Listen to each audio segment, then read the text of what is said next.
Hari kemudian, Yesus meluk Petrus, Yakobus, dan Yohanes saudaranya, dan bersama-sama dengan mereka, ia naik ke sebuah gunung yang tinggi. Di situ mereka sendiri saja. Lalu Yesus berubah rupa di depan mata mereka. Wajahnya bercahaya seperti matahari, dan pakaiannya menjadi putih bersinar seperti terang. Maka nampak pada mereka Musa dan Elias yang berbicara dengan dia. Kata Petrus kepada Yesus, "Tuhan, betapa bahagianya kami berada di tempat ini. Jika Engkau mau, biarlah pendirikan di sini tidak kemah. Satu untuk Engkau, satu untuk Musa, dan satu untuk Elia." Dan tiba-tiba sedang ia berkata-kata, turunlah awan yang terang menaungi mereka. Dan dari dalam awan itu terdengar suara yang berkata, "Inilah anak yang kukasihi, kepadanya aku berkenan, dengarkanlah dia."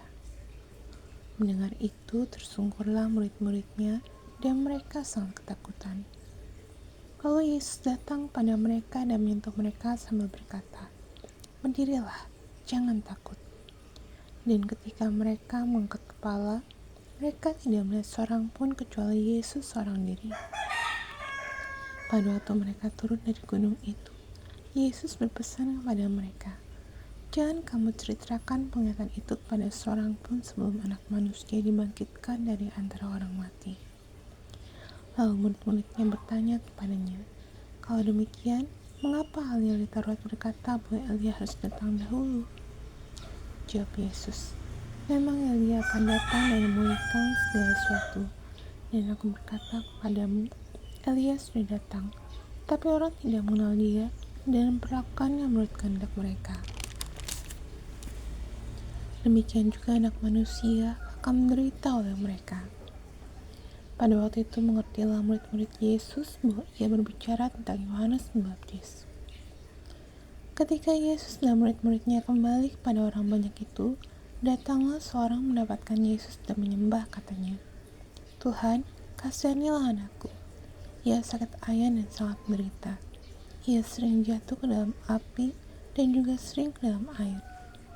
Aku sudah membawanya kepada murid-muridmu, tapi mereka tidak dapat menyembuhkannya." Maka kata Yesus, "Hai kamu angkatan yang tidak percaya dan yang sesat, berapa lama lagi aku harus tinggal di antara kamu? Berapa lama lagi aku harus sabar terhadap kamu? Bawa anak itu kemari." Dengan keras Yesus menegur dia, lalu keluarlah setan itu daripadanya, dan anak itu pun sembuh seketika itu juga.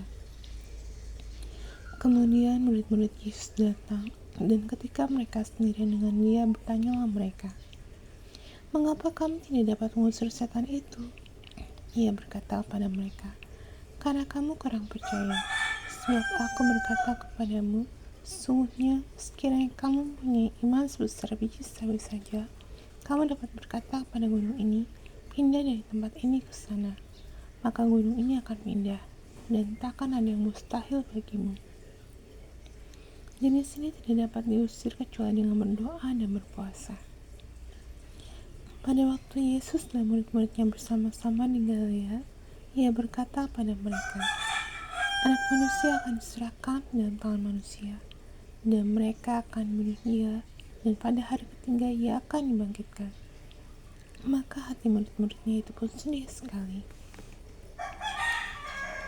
Ketika Yesus dan murid-muridnya tiba di Kapernaum, datanglah pungut biaya bait Allah pada Petrus dan berkata, "Apakah gurumu tidak membayar biaya 2 dirham itu?" Jawabnya, "Memang membayar." Dan ketika Petrus masuk rumah, Yesus mendahulunya dengan pertanyaan, "Apakah pendapatmu, Simon? Dari siapakah raja-raja dunia ini memungut biaya dan pajak? Dari rakyatnya atau dari orang asing?" Jawab Petrus, "Dari orang asing." Maka kata Yesus kepadanya, "Jadi bebaslah rakyatnya. Tetapi supaya jangan kita menjadi batu sandungan bagi mereka, pergilah mancing ke danau. Dan ikan pertama yang kau pancing, tangkaplah dan bukalah mulutnya.